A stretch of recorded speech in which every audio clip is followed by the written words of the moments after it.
Tiba saatnya kita akan mendengarkan segenap kebenaran firman yang akan menuntun, membimbing kita dan kehidupan kita, sehingga firman itu menjadi suluh bagi jalan kita, sehingga kita tidak tersesat, sehingga kita tidak salah arah. Haleluya Tuhan. Mari renungkan sejenak kebaikan Tuhan dalam kehidupan kita. Begitu banyak Tuhan sudah menolong, sudah membantu, menemani. Terima kasih Tuhan.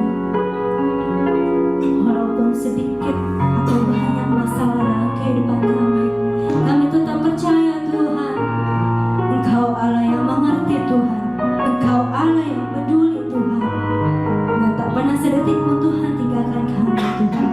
Terima kasih Tuhan Yesus.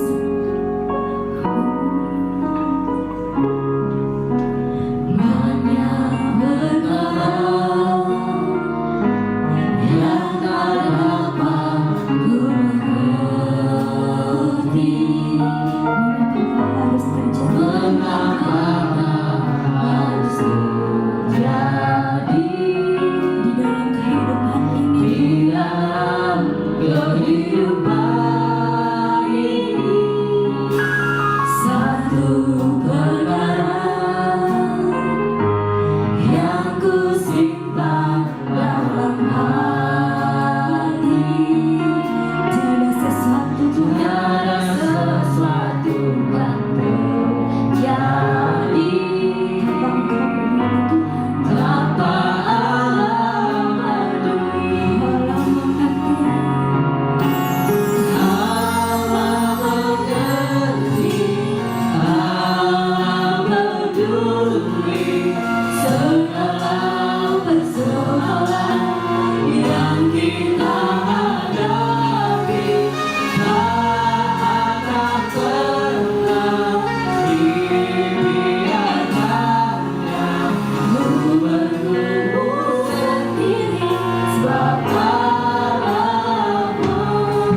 dalam doa. Kami mengucap syukur kepadamu Tuhan, Allah yang kami sembah di dalam nama Yesus Kristus, karena Engkau memimpin kehidupan kami selama 1 minggu ini tanpa kekurangan suatu apapun. Engkau memberikan kami kekuatan, memberikan kami kesehatan, sebab hari ini, kalau kami masih ada sampai hari ini semua bukan saja karena kami pandai menjaga diri, tapi lebih daripada itu, karena ini semua adalah anugerah. Engkau masih memberikan kami kesempatan untuk hidup, untuk melakukan apa yang baik, yang sesuai dengan kehendak-Mu. Memberkati setiap perkataan firman-Mu Tuhan. Turunlah pengurapan-Mu, dan biar kiranya Engkau berkata-kata langsung kepada setiap kami, pribadi lepas pribadi. Di dalam nama Tuhan Yesus Kristus, kami yang siap untuk diberkati oleh firman Tuhan, bersama-sama kita katakan amin. Bapak, Ibu, saudara-saudara yang dikasihi oleh Tuhan, senang sekali kita bisa berjumpa kembali setelah 1 minggu kita menjalani hidup kita, dan dalam pertolongan Tuhan hari ini kita bisa bersama-sama. Apabila ada saudara yang saat ini baru pertama kali bergabung dengan channel YouTube kami, tentunya kami sangat senang, berharap saudara tetap sehat, tetap kuat, dan Tuhan juga memberkati kita semua.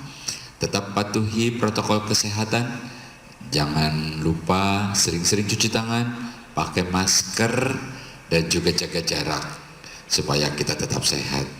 Nah, hari ini kita akan bersama-sama menikmati firman Tuhan untuk sebuah pertanyaan yang tentunya jawabannya ada di dalam diri kita masing-masing. Pertanyaannya adalah, apakah kita melihat kesukaran sehingga tidak ada kemungkinan, atau justru kita melihat banyak kemungkinan di tengah kesukaran? Bapak, Ibu, saudara-saudara, kita baca dulu beberapa ayat. Nanti sesudah itu kita akan bersama-sama kita ikuti bagaimana Tuhan akan memberikan kita kekuatan untuk terus berjalan, untuk melihat bahwa berkat itu tidak pernah berhenti untuk terus bersama dengan kita. Kita akan baca di dalam Bilangan pasal yang ke-13. Bilangan pasal yang ke-13 mulai ayat yang ke-30, demikian firman Tuhan. Kemudian Kaleb mencoba mententeramkan hati bangsa itu di hadapan Musa. Katanya, "Tidak, kita akan maju dan menduduki negeri itu, sebab kita pasti akan mengalahkannya." Tetapi orang-orang yang pergi ke sana bersama-sama dengan dia berkata, "Kita tidak dapat maju menyerang bangsa itu karena mereka lebih kuat daripada kita." Bapak, Ibu, saudara-saudara, kita membaca ada 2 buah pendapat yang berbeda. Ya, Joshua dan Kaleb mengatakan kita maju, kita pasti menang. Yang satu bilang tidak bisa, mereka lebih kuat. Saya kisahkan dulu lah, ya, sebab pasti nih ada teman-teman saya yang belum paham ceritanya. Bagi saudara yang sudah paham tentu sudah tahu ya. Jadi bangsa Israel itu keluar dari Mesir menuju tanah perjanjian yang disebut Kanaan. Dalam perjalanannya itu udah dekat, tinggal masuk. Lalu Nabi Musa mengirim utusan dari 12 suku, 1 orang 1 suku, kau pergi, kau intai dulu bagaimana negeri itu, apakah makmur, apakah negerinya justru sukar, terus bagaimana konturnya, ya, apakah berbukit, berbatu, tanahnya, dan sebagainya, termasuk orang-orangnya, penjagaannya, benteng-bentengnya, kau selidiki semua. Supaya kalau kita sudah tahu, kita langsung serang, langsung itulah yang akan kita tempati selama-lamanya. Nah, dari 12 orang pengintai ini, yang 10 laporan nih.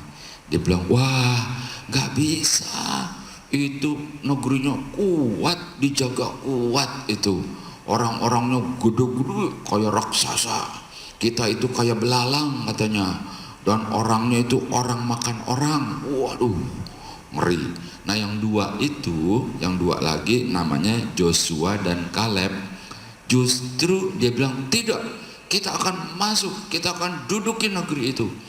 Tahu nggak, negerinya itu subur, makmur. Nih kalau nggak percaya, aku bawa nih anggurnya aja tuh sampai di tandan gitu ya, digandar di tandan. Ini buktinya nih, makmur, subur, seperti itu. Tetapi waktu itu si 10 orang itu lebih kuat. Lalu bangsa itu menjadi ciut ya, ngedrop, takut ya, mendengar perkataan itu orangnya gede, negara dijaga kuat, kita nggak mungkin bisa mengalahkan gitu ya, orang itu kayak raksasa, waduh, orang makan orang, lebih ngeri lagi gitu ya. Saking takutnya tuh sampai pada nangis. Nah, kita bacalah ya, kita baca Bilangan pasal yang ke-14 mulai ayat yang pertama.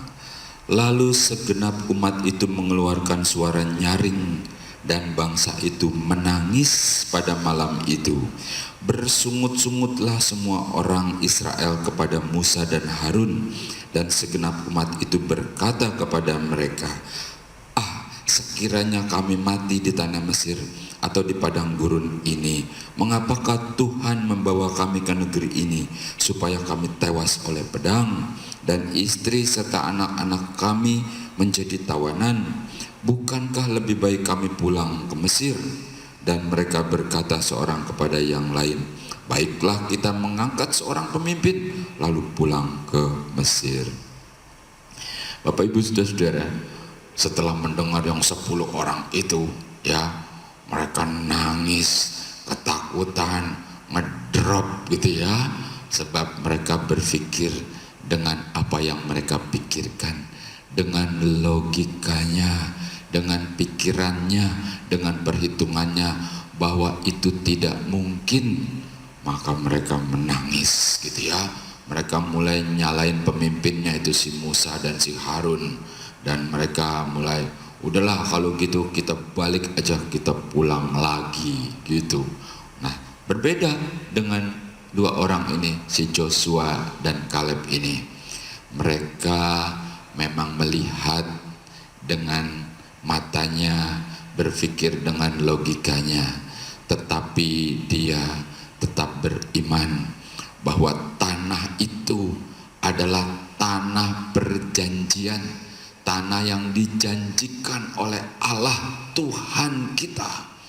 Oleh sebab itu dia percaya kalau Tuhan sudah menjanjikan itu, dia pasti berikan. Walaupun segala sesuatunya itu di luar dengan logika, dia percaya bahwa Allah itu sanggup, sebab dia sudah mengalami banyak mukjizat sebelumnya. Dia sudah banyak mengalami hal-hal yang besar. Oleh sebab itu dia percaya, dia tetap beriman bahwa pasti bisa masuk ke situ, walaupun bukan dengan kekuatannya, tapi dengan kekuatan Tuhan yang selama ini menyertai dia. Nah, Bapak Ibu Saudara-saudara, berbeda bukan? Ya, berbeda bukan? Nah, kita juga tahu ya seberapa kuatnya kita. Tentu kita tidak kuat seperti yang satu bangsa ini melihat lalu menjadi takut, padahal mereka pun sudah mengalami banyak pertolongan Tuhan dalam hidupnya. Selama perjalanan hidupnya banyak pertolongan Tuhan. Nah, itu sebabnya Amsal berkata begini. Kita baca di dalam Amsal pasal yang ke-24 ayat yang ke-10, demikian firman Tuhan. Jika engkau tawar hati pada masa kesesakan, kecillah kekuatanmu. Salomo, Raja Sulaiman bilang, kalau engkau dalam keadaan kesesakan, dalam ketakutan, tertekan, terus engkau sudah kecil, maka engkau benar-benar tidak berdaya gitu. Jadi engkau kalau udah ngedrop gitu ya, udah tawar hati, kecillah kekuatanmu. Bapak Ibu Saudara, di masa sekarang ini nih ya, di masa pandemi COVID-19 ini, begitu banyak orang menjadi mulai khawatir, sampai kapan nih? Aduh, bagaimana nih? Gitu ya. Mereka mulai berbenah-benah, istilahnya. Perusahaan mulai mentata ulang kembali, struktur-struktur dibenahi lagi. Mereka merasa khawatir, merasa takut, begitu. Tidak bisa dipersalahkan juga dengan 10 pengintai yang tadi kita baca itu. Mereka melihat, mereka berpikir, nalar dengan pengalaman-pengalaman, dengan pengetahuannya, mereka mulai merasa takut. Mereka mulai merasa khawatir, bagaimana nanti dengan hidupku, bagaimana nanti dengan bisnisku, bagaimana nanti dengan keluargaku, anak-anakku, dan lain-lain. Pokoknya cukup mencekam dan bikin jadi ngedrop, bikin jadi putus asa. Itu memang hal yang biasa, yang wajar, yang bisa dipikirkan. Salomo bilang, kalau engkau tawar hati dalam masa kesesakan, dalam masa kesukaran, maka kecillah kekuatanmu. Bapak Ibu Saudara, kita memang gak kuat.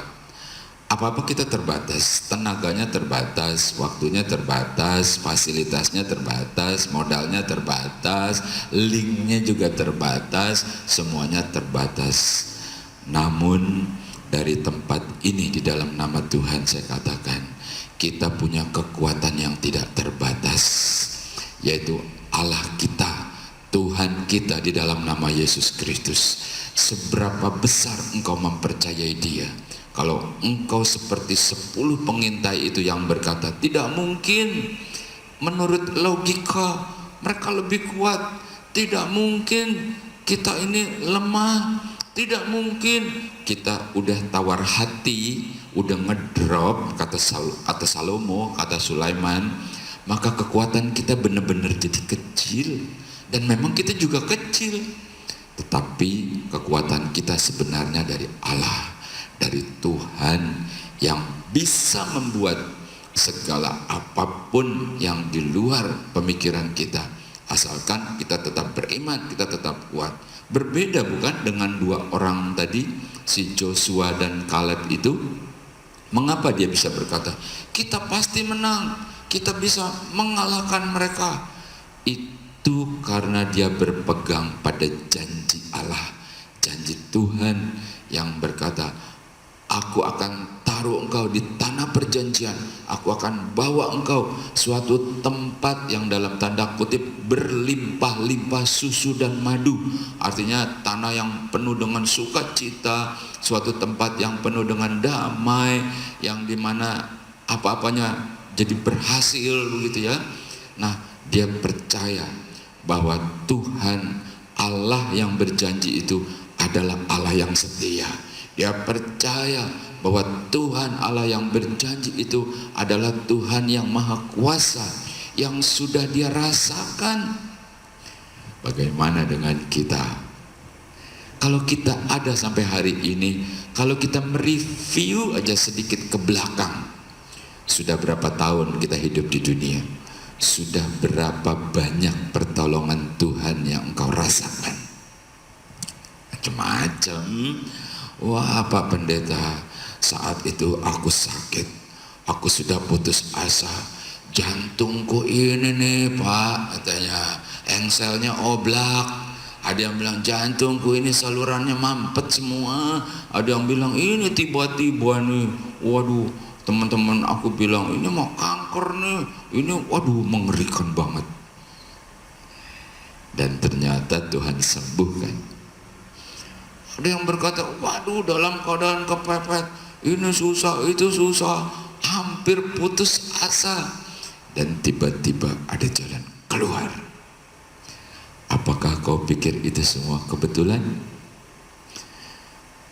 Tangan Tuhan, Dia yang selalu mau bilang, kalau engkau kecil hati, tawar hati dalam masa kesukaran, kesesakan, maka engkau benar-benar jadi kecil, jadi enggak berdaya.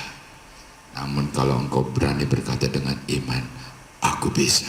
Itu sebabnya tadi saya katakan awali dengan suatu pertanyaan, apakah di dalam kesukaran kita justru berkata tidak ada kemungkinan gitu ya, hopeless, nggak bisa. Kita lihatnya kesukaran yang kita lihat besar, ini mah sukar, ini mah susah, ini mah nggak mungkin, sehingga kita tidak bisa melihat ada suatu kemungkinan.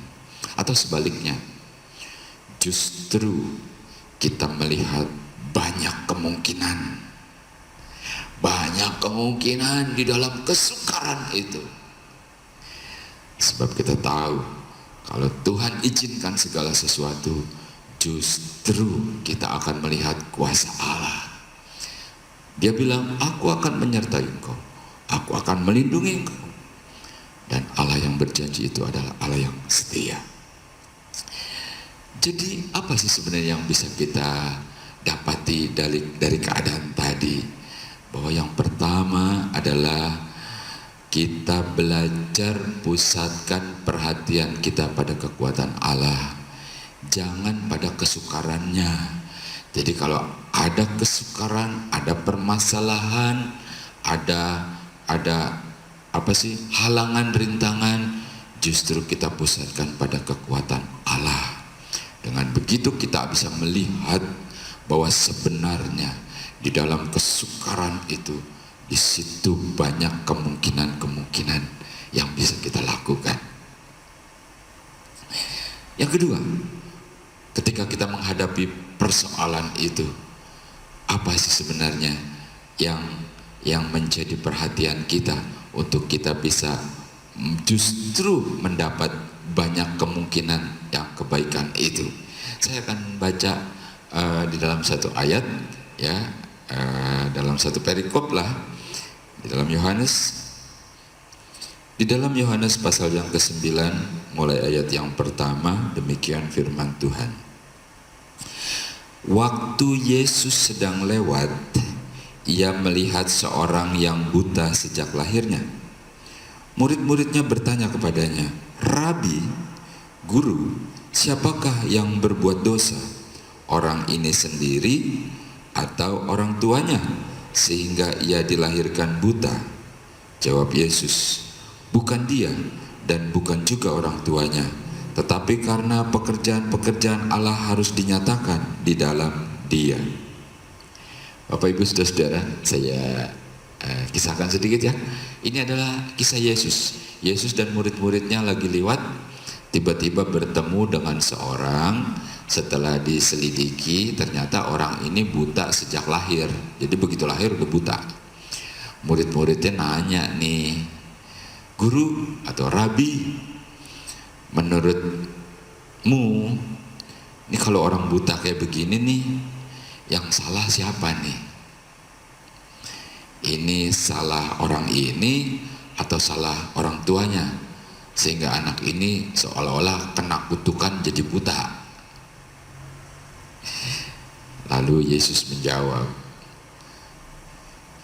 sebab murid-muridnya berpikir nih, kalau salah si anak kan sejak lahir belum tahu apa-apa, mungkin begitu ya. Atau salah orang tuanya, mungkin. Nah, orang tuanya juga kan nggak tahu juga. Jadi mereka berpikir dari hal yang lain. Tapi Yesus menjawab berbeda. Yesus bilang, bukan salah anak ini, juga bukan salah orang tuanya. Loh, jadi salah siapa? Justru kuasa Allah akan dinyatakan di dalam anak ini. Bisa nangkep? Bapak Ibu Saudara, ketika kesukaran datang, mungkin banyak bertanya nih, ini ada kesukaran, ya katakanlah pandemi lah begitu ya. Ini siapa yang salah nih? Jangan-jangan ada yang buat nih di sana nih. Jangan-jangan nih ada yang dosa nih. Wah, jangan-jangan memang ini kutukan nih. Waduh, udah macam-macam deh, macam-macam. Main salah-salahan, cari kambing hitam. Ini siapa yang salah nih? Salah anak ini apa salah orang tuanya nih? Sehingga buta nih jadi buta nih begini nih. Gitu ya, mirip ya. Ini ada masalah nih. Tidak mempermasalahkan masalah sebenarnya. Justru dengan masalah ini Tuhan akan melakukan sesuatu bagi kita yang percaya. Ketika menghadapi permasalahan, 10 pengintai itu ada masalah besar. Bagaimana menghadapinya? Sangat disayangkan banget kalau kita pelajari. Akhirnya mereka lebih percaya kepada 10 orang itu. Atau kalau dalam bahasa kerohanian, iman mereka kurang kuat sehingga mereka memutuskan untuk kembali dan mereka memutar cari jalan lain. Akhirnya 40 tahun kemudian mereka baru bisa masuk kepada tanah perjanjian itu. Dan mereka yang tidak percaya, satu pun tidak ada yang bisa masuk. Yang masuk justru 2 orang itu dan keturunan-keturunannya. Bapak Ibu saudara, karena kurang percayanya itu, lalu mereka tidak bisa menikmati tanah perjanjian, tidak bisa menikmati berkat-berkat besar yang dijanjikan. Tapi justru 2 orang itu mempercayai bahwa Tuhan itu Maha Kuasa, mempercayai bahwa Tuhan sanggup untuk melakukannya, dia bisa masuk. Ketika orang buta itu juga bilang, ini salah siapa? Yesus bilang, bukan salah siapa-siapa, justru kuasa Tuhan akan dinyatakan dalam hidupnya. Bapak Ibu saudara, kalau kita kuat, kalau kita tidak goyah, kalau kita tetap melangkah, kesulitan, kesukaran memang ada, seakan-akan menghadang, tapi justru itu akan membuat kita melihat kuasa Allah itu nyata dalam hidup kita. Seperti yang Yesus katakan, justru Allah akan bekerja di dalam setiap kesukaran itu. Seberapa besar prestasimu, seberapa besar engkau akan melihat, mempercayai Allah akan bekerja dalam hidupmu, sebesar itu pula Tuhan akan bekerja. Kalau engkau katakan, ya paling-paling, ya begitu deh, ya paling-paling secukup-cukupnya Tuhan pelihara, memang begitu, ya jadilah begitu. Tapi kalau engkau mempercayai Allah Tuhan yang Maha Kuasa itu, di Allah yang sanggup, yang akan menjaga, yang akan membuka jalan, yang akan menolong, maka sebesar seperti imanmu itu, Allah akan mengerjakannya bagi engkau. Dan kau akan lihat bahwa Allah bekerja. Seperti yang Yesus katakan, bukan salah si pandemi itu, tetapi justru Allah akan menunjukkan kuasanya dalam kehidupan kita. Jadi kita ringkaskan dalam pertanyaan yang tadi, apakah kita melihat kesukaran lalu tidak ada kemungkinan, atau justru dalam kesukaran kita bisa melihat banyak kemungkinan yang bisa Tuhan buat dalam hidup kita. Kita kerjakan bagian kita. Kita kerjakan apa yang seharusnya kita kerjakan. Yang bukan bagian kita, lalu Allah yang akan mengerjakannya bersama-sama dengan kita. Tetaplah kuat, tetaplah semangat, maju terus, jangan goyah. Ingat, tidak ada persoalan apapun yang terjadi secara kebetulan bagi kita-kita yang percaya dan beriman bahwa Tuhan pasti pasti tetap merancangkan. Tangannya yang kuat itu masih tetap akan terus membimbing kita. Tidak ada kisah yang salah, tapi semuanya akan mendatangkan kebaikan. Tuhan Yesus memberkati. Mari kita bersatu di dalam doa. Mengucap syukur kepadamu Tuhan, bahwa hari ini Engkau masih memberikan kami kesempatan untuk mendengar suara-Mu. Dan kami percaya Tuhan, bahwa Allah Roh Kudus, Allah Tuhan sendiri yang berkata-kata secara pribadi dan masuklah dalam hidup kami, memberikan kekuatan, memberikan ketentraman, dan Engkau membuka jalan. Engkau memelihara kami, memberkati kami. Pada kesempatan ini Tuhan, kami mau berdoa kepada setiap kami yang saat ini bersama-sama sedang ikut atau menyaksikan atau bersama-sama beribadah dalam ibadah online ini. Di dalam nama Tuhan Yesus Kristus, Engkau memberkati setiap pribadi lepas pribadi. Engkau memberkati keluarga mereka. Engkau memberkati rumah tangga mereka. Engkau mencukupi, memberikan rezeki yang berlimpah, memberikan kesehatan, memberikan kekuatan, memberikan damai sejahtera. Di dalam apapun yang menjadi aktivitas kami sepanjang minggu ini Tuhan, mereka yang berdagang berkati, mereka yang bekerja berkati di tempat pekerjaan, yang masih kuliah, yang masih sekolah Tuhan, Engkau yang mencukupi biaya-biaya mereka. Kami percaya Engkau memberikan masa depan yang terbaik. Yang sudah tidak bekerja sekalipun Tuhan, Engkau cukupi dengan cara-Mu yang ajaib, memberikan kesehatan, memberikan umur panjang, sehingga kami bisa melihat anak-anak dari anak-anak kami tumbuh dewasa di dalam Engkau. Di dalam nama Tuhan Yesus Kristus, biar kiranya Engkau memelihara sepanjang minggu ini sampai kami bertemu kembali dalam ibadah berikutnya pada minggu yang akan datang. Kau dengar Tuhan, Kau kabulkan, biar nama Tuhan ditinggikan. Dengan damai, dengan ucapan syukur, dengan sukacita, kita terima berkat Tuhan. Bersama-sama kita katakan amin. Tuhan Yesus memberkati. Kini ku temukan hidup menjadi senang di jalan benar, di dalam kasih-Mu, melindungi diriku di siang dan malam, menuntun di jalan kebahagiaan.